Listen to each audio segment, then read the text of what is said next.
जिंदगी से खफा किसी बात पर किसी से खफा मैं जिंदा हूँ पर जिंदगी से खफा। Sir, welcome to our channel and Sure. welcome to Kolkata, city of joy and city of culture. हाँ जी, How, नमस्कार। how do you feel to be here in Kolkata? देखिए, कोलकाता मेरी सबसे फेवरेट सिटी इसलिए है कि सबसे पहले यहाँ की जो वाइब्स है ना वो कहीं नहीं मिलते। एक अलग ही पता है ना, एक अपनापन, एक कल्चर जो है ना, संग म्यूजिक और खास करके ना जो बंगाली लोग इतने स्वीट होते हैं ना, यहाँ का कल्चर इतना स्वीट है, यहाँ का खाना, यहाँ की हवा, यहाँ का एटमॉस्फेयर, यहाँ का म्यूज़िक। और कोलकाता, मैं जब भी कोलकाता का जब शो आता है ना तो मैं कभी भी छोड़ता नहीं उसको, कुछ भी हो जाए मैं कोलकाता का शो कभी ना आने बोलता। मैं उसके लिए फिर पेमेंट, पैसा वैसा ये बातें नहीं देखता। कोलकाता आया ना तो करना ही करना है, खींचा चला आता हूँ, ऐसा है। Sir, you many years back you made a mark in the Doordarshan show Kill Bill. If you could talk about those experiences, Kill Bill days. Doordarshan में मैं जब गया था तो मैं एकदम छोटा था और उस वक्त मेरा मैं एकदम छोटा था, तभी मेरा डेब्यू हुआ था। एक स्कूल से हमारे एक इवेंट था और थोड़ा सा उसमें मैंने डांस किया था। मैंने गाया नहीं था मैंने, वो मेरा वहाँ से शुरुआत हुई। So when you started in 90s and now here in 2025, how has the live performance scene has changed over the years? नहीं, आज वहाँ 90s के ज़माने में क्या होता था, वहाँ तक वहाँ एक ऑर्केस्ट्रा हुआ करता था। लेकिन अभी जो कंसेप्ट शोज़ जब लोगों के सामने आ रहे हैं वो बहुत ही वेल ऑर्गेनाइज्ड, म्यूजिशियंस भी बहुत ही, वो जो ओरिजिनल स्कोर जिससे ओरिजिनल गाना बना है वही ओरिजिनल स्कोर को खुद वो लोग बनाते हैं म्यूजिशियंस। हमें भी उसी स्कोर से के साथ गाना पड़ता है, तो एक्यूरेसी बहुत ही ज़बरदस्त आ गई पहली बात। और लोगों का जो गाना सुनने का जो एक जज्बा होता है ना वो भी बढ़ गया। लोग बहुत अच्छे लोग आते हैं, बहुत अच्छी तरह से सुनते हैं। हमारी थोड़ी सी गलतियाँ भी पकड़ते हैं, तो इतना बहुत अच्छा ये है atmosphere. So you've not only performed in India, you're abroad also. So what's the difference when you see in terms of audience when you're performing outside India?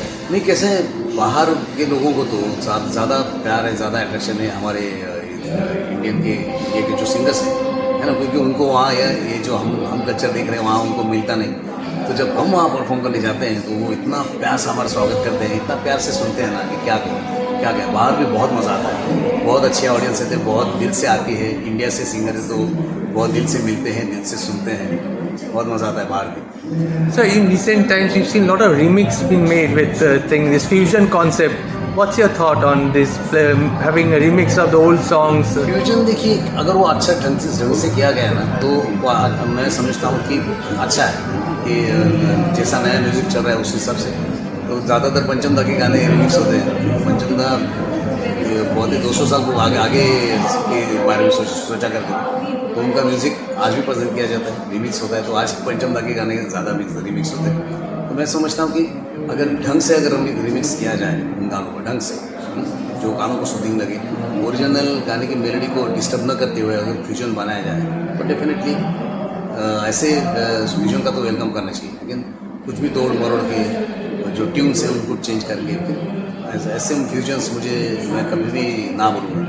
जो ओरिजिनल गाने के साथ खेलते हैं वैसे फ्यूजन्स को मैं कभी भी ना बोलूँगा। So your association with Lakshmipant Pyarelal ji and the experience, if you could talk about that experience. मेरा बहुत सौभाग्य है कि मैं हमारे प्यारेलाल जी, लक्ष्मीकांत प्यारेलाल जी के प्यारेलाल जी, इनके साथ मुझे काम करने का मौका मिला और इतना प्यार मिला। मैं क्या कहूँ कि उन्होंने एक बार ऐसे अनाउंस भी किया था कि मेरे हर लाइव शो में अगर किशोर दा का गाना कोई गाएगा तो वो आलू कट रहेगा। इतना बहुत प्यार मिला उनके साथ गाने का, उनके साथ एक्सपीरियंस सुनने का जो भाग्य मुझे मिला है, वो उसके लिए मैं सही में भगवान का बहुत शुक्रिया अदा करना चाहूँगा। And which is the most memorable concert for you, if you look back in the journey? मेरे लाइफ का सबसे बड़ा जिसको मैं मेमोरेबल कहूँगा कि मैं एक शो कर रहा था मुंबई में और उसमें चीफ गेस्ट आई थी आशा भोसले जी। और आशा भोसले जी ने मुझे जब सुना तो वो स्टेज पे आई और उन्होंने हाथ में माइक लिया और कहा कि ये जो लड़का गा रहा है इसके आवाज़ में मुझे वो ग्रेन्स मिले, वो किशोर दा की आवाज़ में थे। तो ये सबसे बड़ी कॉम्प्लीमेंट मेरे लाइफ की, जो आशा जी ने स्टेज पे आके सबकी ऑडियंस, पूरी ऑडियंस के सामने देखी। और दूसरी बात की प्यारेलाल जी की, जैसे मैंने कहा, उन्होंने भी मुझे एक बार सुना था एक शो में, तो वो भी स्टेज पे आए। उन्होंने कहा कि इस लड़की ने जैसे गाना हम लोगों ने किशोर दा को सिखाया था, मेरे महबूब प्याओ तो वैसा का वैसा ऐसा लड़की ने वैसा का वैसा गाया। तो ये कुछ बातें मेरे लाइफ की, यानी golden moments of my life. So Kishore Da has so many songs. If I ask you, which is the closest to your heart?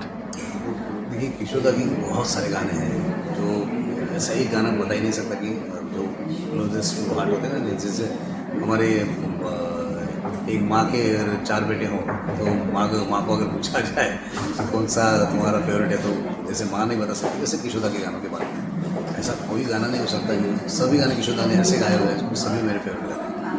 So last question, a lot of young generation artists are watching this. Advice to them if they want to pursue a journey in music. देखिए क्या हो रहा है कि अभी का जो music है ना, मैं कसम से कह रहा हूँ कि वो बात ही नहीं रही जो पुराने गानों में थी। वो मेलोडी नहीं रही, वो लिरिक्स, वो कुछ रहा नहीं है वैसे, क्योंकि बहुत अभी ज़माना चेंज होते जा रहा है। तो मैं समझता हूँ कि वो दौर जैसे 90s का दौर एक बार एक ज़माने में आया था, वैसा 90s जैसा दौर, यानी किशोर दा जैसा दौर, किशोर दा के ज़माने में जैसे गाने बनते थे, वैसे अगर बनना शुरू हुए तो मैं समझता कि वो मेलोडी फिर से वापस आ जाएगी। और हमारे इंडियन म्यूज़िक के लिए वो आना बहुत ज़रूरी है, नहीं तो हमारा जो इंडियन म्यूज़िक है वो ख़त्म हो जाए।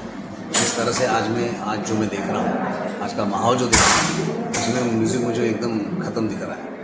अभी भी आज इसलिए लोग जो किशोर दा के गाने, रफ़ी साहब के गाने, मुकेश जी के गाने, रफ़ी साहब के गाने, लता जी के गाने, आशा जी के गाने सुनने के लिए ऑडिटोरियम में आ जाते हैं, हाउसफुल करते हैं। क्यों? क्योंकि वो आज के गानों में वो मेलोडी ही नहीं है, कुछ बात ही नहीं है। तो फिर ओल्ड, हमेशा कहते हैं कि वर्ल्ड इज़ गुड, वो इसलिए कहते हैं कि वो दौर फिर से आना बहुत ज़रूरी है। Thank you for this wonderful interview. फिर मोहब्बत हुई